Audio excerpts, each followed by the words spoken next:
Hey YouTube, this is my Pokemon Fire Red walkthrough, part 10, SS and Finish. Alright, I'll pretty much just healed my Pokemon up after that. There's a few more trainers up here you can battle before facing your rival, in my case, The Miz. Like I said before in my earlier videos, I'm a huge wrestling fan, so don't hate.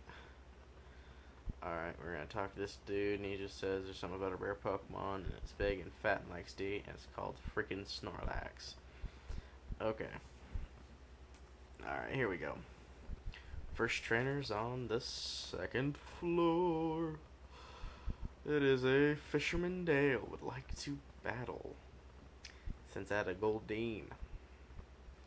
Alright, I don't know what it is. Whenever I think of a Magikarp, I think of like those 12-cent goldfishes you can pick up like a Walmart in your local pet store. And I think of Goldeen as a pile of crap. I've never used one on my team, so I don't know much about it. Thought about using it, but then I realized the only good water type move it learns by leveling up is Waterfall. And that's it. Waterfall and that's it. I mean, seriously? Anyhow. Ching ding. Lows up to level 25.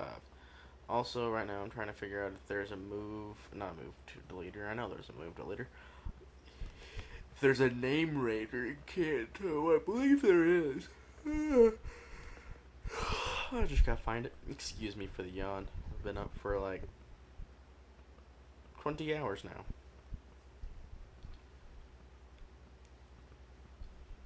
No, it's 22 hours. Yep, been up for 22 hours straight. Don't know if I should try and make it to 24 because I may pass out and die.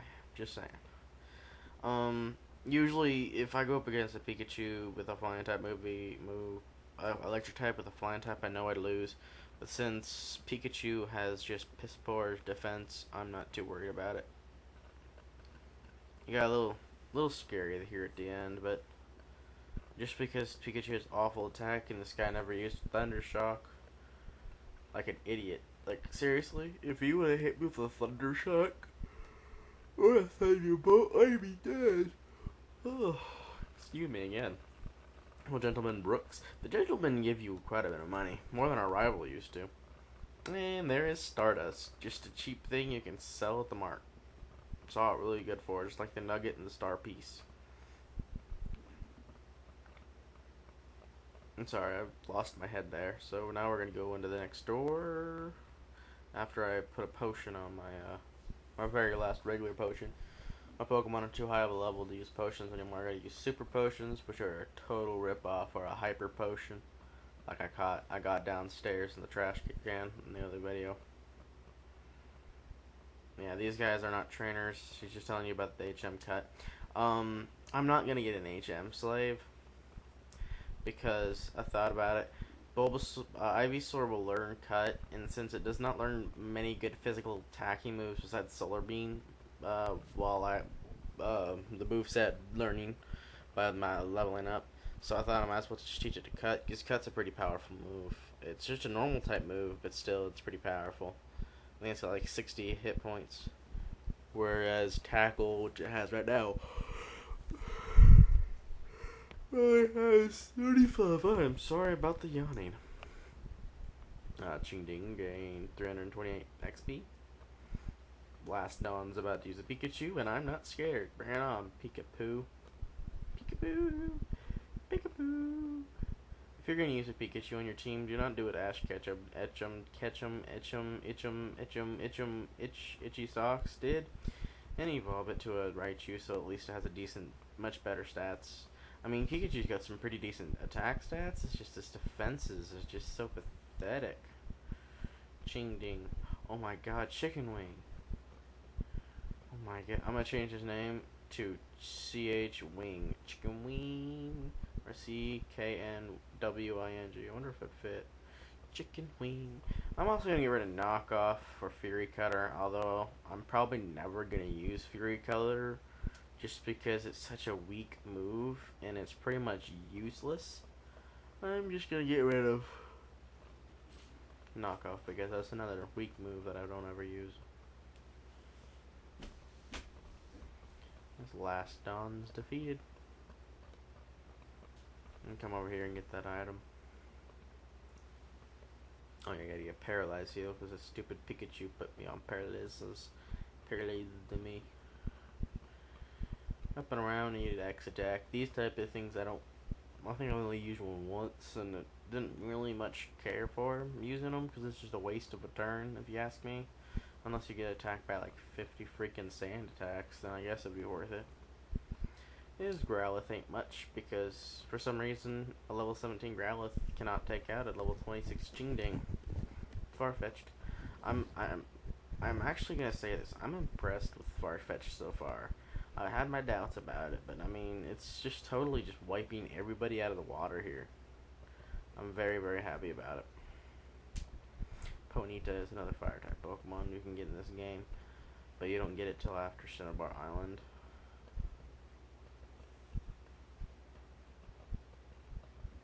Ember. And then another peck just takes it out. And another one makes the dust. Got out a nice whopping 829 XP. I think that's the most XP we've gotten so far at once, which is pretty helpful. Few more doors, but the rest of these cabins here are what do you call? No trainers, are just passengers. I guess 22 hours without sleep gives you the yawns. We're kind of gonna get a shower here. The last cabin. After this cabin, I'm gonna go back and heal up, and then time to face the Miz, our rival, for the fourth time, I believe. Yep, it's the fourth time. I'm gonna stick Nidoking or Nidoking out front. And let's do this. Bonjour, imagine seeing you here. I've already caught 40 times Pokemon and I'm clicking A way too fast to read this. Well, the Miz Bone Killer sends out his level 19 Pidgeotto. I'm not gonna lie, Pidgeotto's got some decent defense stats and some pretty good attack stats. But it fell to the poison point. Rah rah rah rah rah. And Thrash took care of it. Also, he's got a Kadabra now.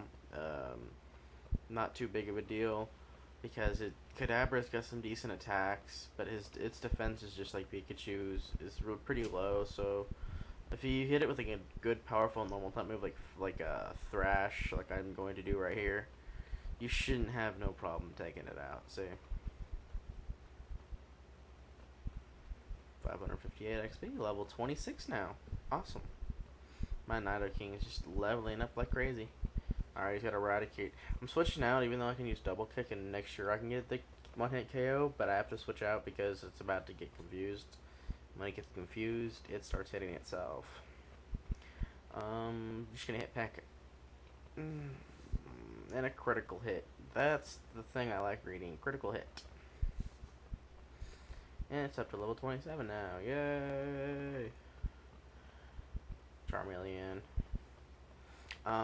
The next video will be the Vermilion City Gym, which is Lieutenant Surge, the electric type, which is the point of me learning Dig on my Nidoking. But like I said before, I'm gonna teach Cut to my Ivysaur. I keep wanting to call him Bulbasaur, but my Ivysaur, and I believe there's a few extra areas I might do as a side quest video, like getting the fishing rod and listening to other people rant and rave about how awful they are. I don't know. If at least you're raising your Pokemon. You've got 720. Yeah, those gentlemen folk that only had 2 freaking Growlithe gave us more money than this cheap rifle of ours. I swear, I'm gonna have freaking Nidoking mug them. Alright, we come up here, and we're gonna get the move Cut. All you gotta do is rub some strange older man's back.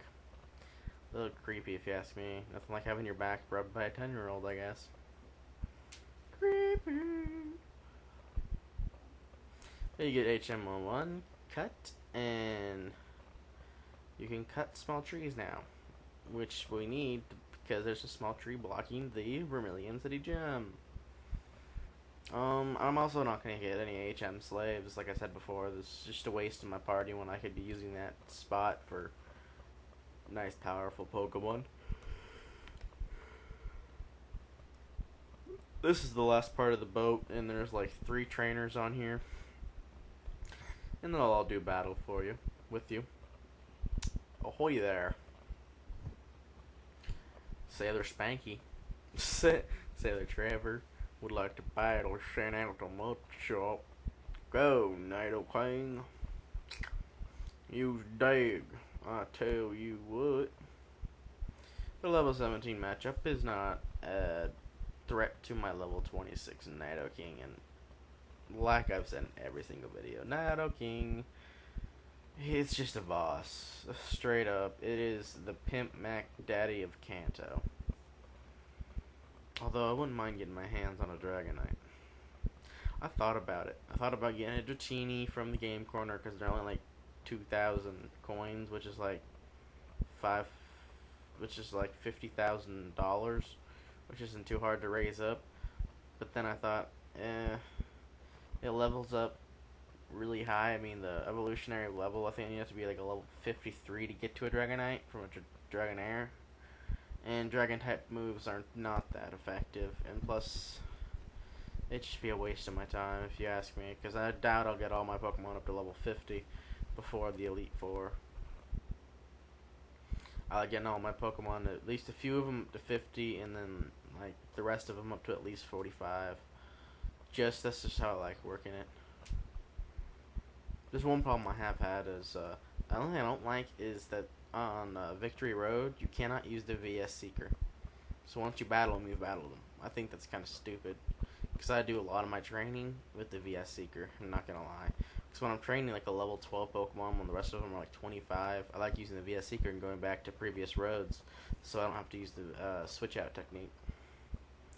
But enough of my ranting. Taking out that dude's level 18 Machop. And now we're going to take out his Shelder with a Thrash. And after this trainer, we're pretty much done on the SSN. If there's anything else you want to do, do not leave it, because once you leave SSN, it'll float off into the distance. Apparently what I've heard is if you faint on the boat, it will not leave. That's just what I've heard. I've never tested it, because I don't like letting all my Pokemon faint. Call it my ego or whatever. It's just I don't like it when that happens. But we're done on the SSN now. Finally, it only took 2 videos when most people took it in 1. So we're gonna wave bye-bye, and on our next video we'll be doing the Vermilion City Gym, which is Electric type, with Lieutenant Surge.